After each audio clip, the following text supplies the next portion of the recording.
it is Rachel from 7 and On, and today I'm bringing to you a homeschool update.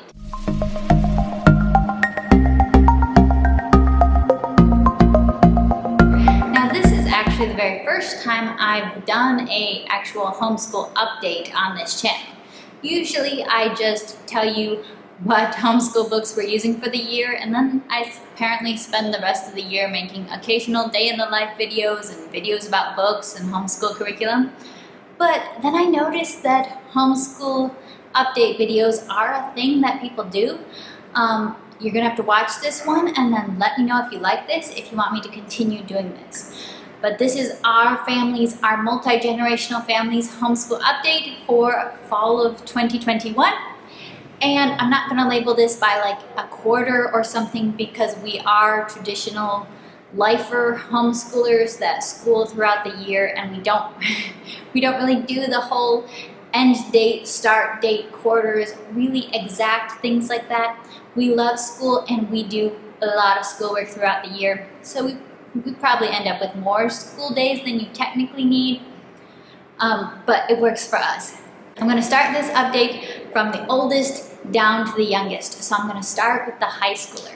Anyone out there watching this homeschooling high schoolers, raise your hand in the comments below and let me know.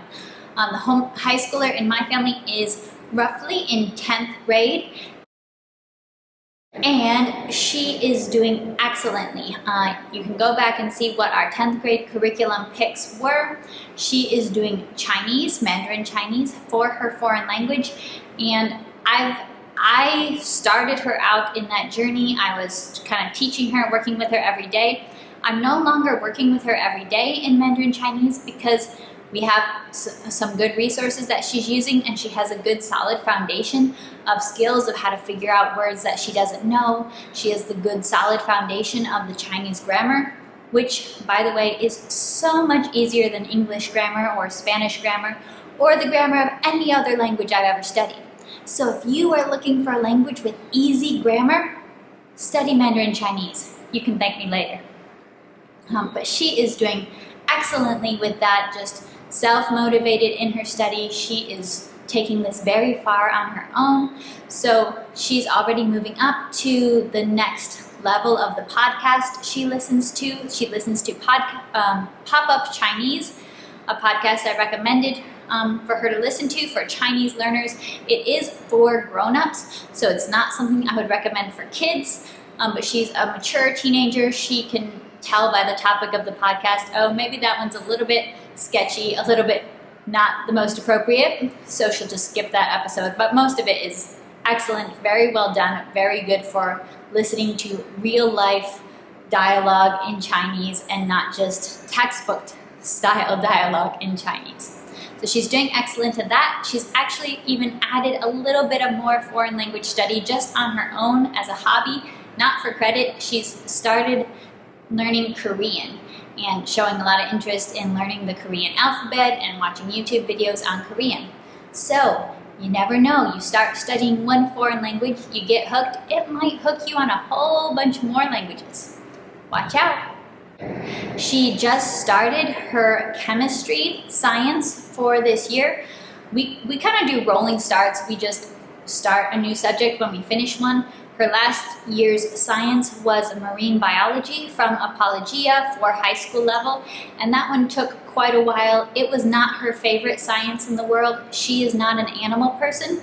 That's something that you'll hear come up when I talk about her. She tends to not really enjoy things about animals as far as subjects. It's just not her thing, you know. It's okay to not be an animal person. I am not an animal person either. So she's a lot more excited about chemistry than marine biology, but she finished marine biology. She's moved on to chemistry and is liking that one a whole lot better. She does Sunlight for her history, Bible, and literature, and she does that completely independently on her own.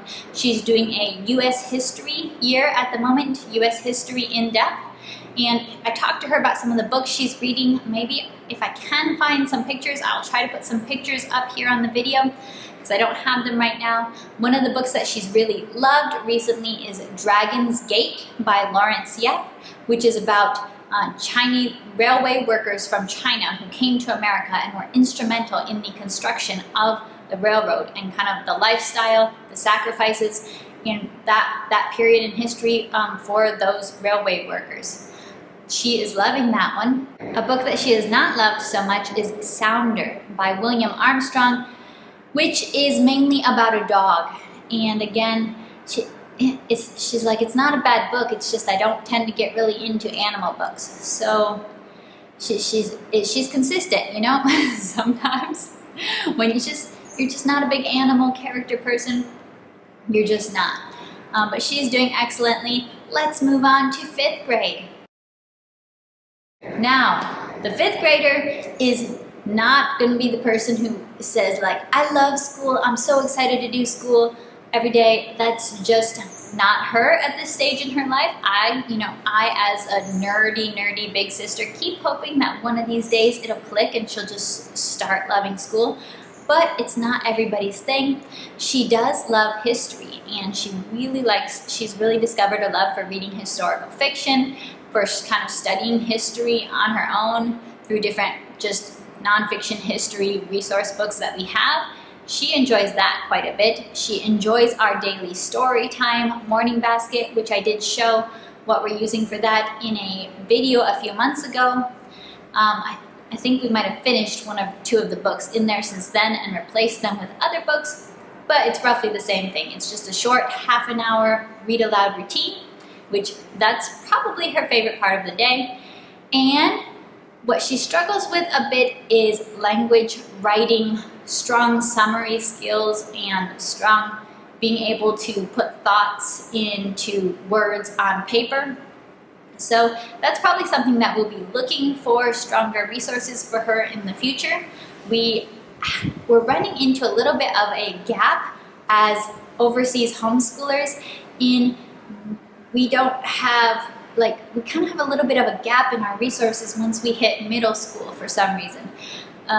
Obviously, we've had many kids go through middle school already in our family, but I think some of the middle school resources my mom had used in the past, she wasn't a big fan of and kind of tossed, but then we ran into this whole pandemic thing and we haven't been able to go back to the US and shop for new curriculum or order new curriculum very easily.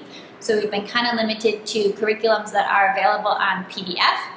Right now, she is using The Good and the Beautiful for language arts, and she really enjoys it. I do think she's going to need some more structured, something more with teaching writing in the future when we can get some more stuff. But in the meantime, this is a great tool that my mom and I can build up from as she practices writing skills, as she grows in writing skills. And I think around 6th grade is a good time to actually start getting more serious about, okay, let's start leveling up our writing skills. Now, The Good and the Beautiful Language Arts Level 4 is what she's using. And this has been a bit of a roller coaster for this year because she enjoys it a lot. But for some reason, with this particular curriculum, which we are using as solely independent work for her, something that she is supposed to do completely on her own and then have checked later, she has struggled a lot with reading instructions and following instructions, which especially in the first couple of units there was a lot of issues with, well, you turned in this schoolwork but you didn't do what the instructions told you to do. So I'm sorry, we can't accept this, you're going to have to do it again. And sometimes it would maybe even go through 3 rounds of that to get schoolwork that was correctly done. And that is possibly because this curriculum does have some multi-step instructions. It's not that, just simple and straightforward, circle this or cross this out. It is a little bit more challenging in that way, but we knew that she could understand the instructions because when she would read them to us, she could explain what she needed to do. She knew what she needed to do, but we definitely have had issues with her just kind of skipping through or just kind of like, I'm not going to read the instructions, I'm just going to invent what I think should be done on this page and then do that. Whereas for our family, we actually think it's a very important skill to discipline yourself to be able to read this is what I need to do, and I'm going to do this step by step until it's done completely to the best of my ability. We are maybe the mean homeschoolers. I know that's not going to be everybody's style, but it is for us. And what's great is we have seen a lot of progress as time has gone on, as she's moved through different units. I believe she's in Unit 7 now out of the 10 units in the Good and the Beautiful Language Arts 4, and she has improved immensely during those first 7 units. So that is good to know. We do like that language arts program includes some art prompts, and she likes those. They challenge her quite a bit as well with following instructions. So one of the assignments, which was pretty neat, I like this kind of assignment because this is not something that our homeschool would normally do. We're not the most artsy type, so we're not just going to spontaneously try to recreate any Van Gogh masterpieces or anything. But she was assigned to create this painting using short, small lines to recreate the style used in Van Gogh's artwork. So in the assignment, she was given the task of, on a piece of paper, using pastels. I think this is maybe pastels or crayons, something like that. She was supposed to recreate this painting in the same style as Van Gogh's artwork, using very short strokes to kind of give that impressionist feel. And then she turned this in to my mom, but it was not in short strokes by and large. It was in like just long line strokes across. So in some families, they would be like, oh, you know, good job, pat on the back. Our family is a little bit different. The response to this was, you know, actually you didn't follow the instructions that were written for you, and you didn't accomplish the impressionist effect to the extent that you could have. I know that you can challenge yourself to follow the instructions and you can do it better. And after having to go back and do it again, she created this, which is, I think it's a lot better. It's not, you know, it's no painting. We're not even using oils here. That's not what she was supposed to be doing. But it's following much closer to the technique that she was supposed to be using, the technique that the whole activity was based on practicing and bringing awareness to, having small little short brush strokes with your pastel to create this illusion of movement throughout the painting. So it's not that this was necessarily bad, but this one was not using the technique that she was supposed to be learning or practicing from. So we get the opportunity through redoing work to think about what is the purpose of this activity? Is the purpose of this activity to do it and to finish it? Or is the purpose of this activity to learn something? Did the author of my schoolwork have a goal in mind? And am I accomplishing that goal, and am I learning what I should be learning through this activity? Now, moving on to preschool. My older son is about 3.5 right now, and we moved in this past month, so that has changed our daily routine quite a bit, moving from a small apartment to now a house that has outdoor space. The boys are playing outdoors so much more now, which was entirely my goal in moving here, so I am very, very pleased with that. And that has definitely changed their sleeping habits. In the past, I always kind of kept them both together while we were doing any school activities, because my almost 2-year-old kind of stopped napping months ago, and he was never much for napping. But something about playing outside in the sun and the rain during the morning, he's suddenly been taking 2 to 3 hour afternoon naps and then still going to bed at night and sleeping all through the night. So maybe if little kids aren't sleeping, what they need to do is play outside more, which was really hard to do during lockdown in an apartment. So we have, the little one is sleeping much more. He's taking a good afternoon nap now. So I've actually kind of transitioned to doing more of our preschool time sit down activities during his nap time, as we have a little bit of quiet time for me to focus on my older son. I still do all of our story time in the morning together. So they're together in the morning when we read stories. If you know me, you know that I love any type of literature-based learning, literature-based curriculum. That's where my heart is. We are using Puramente Preescolar Otoño at the moment, ahora. I almost said ahora. Because it's technically fall, even though it's not really fall here, it's fall somewhere, so might as well do the fall unit. This does exist in English on my website as well. We did the apples lesson and now we're doing the squirrels lesson. So that is fun. We still have apples and we still have squirrels here. So we read our stories about apples or we read our stories about squirrels, and we read more than just that because the boys really love stories. So our preschool routine these days is pretty much, ever since the move, it's looking like story time in the morning, and then in the afternoon when the little guy is sleeping, I sit down with my older son and we do our memory cards from Puramente Preescolar for our Spanish part of our bilingual homeschool, and I do have a few memory cards from the Gentle and Classical Preschool. We do our Bible verse. I don't do all of their memory cards, I do about 4 of their memory cards. We've been doing just very, very simple counting, very basic counting activities. And what I have found to be a really sweet spot is we're doing 3 workbook pages a day, basically is my rough goal for any day. And I am a big fan of workbooks. I'm a very big fan of well-designed workbooks.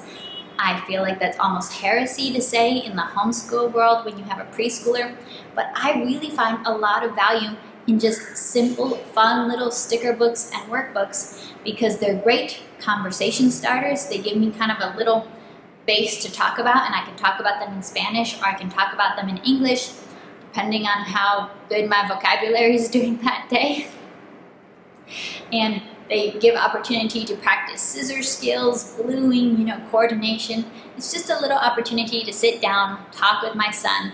It's not that, the best and most important learning happens through workbooks, but it's an opportunity to have fun with something that looks like school.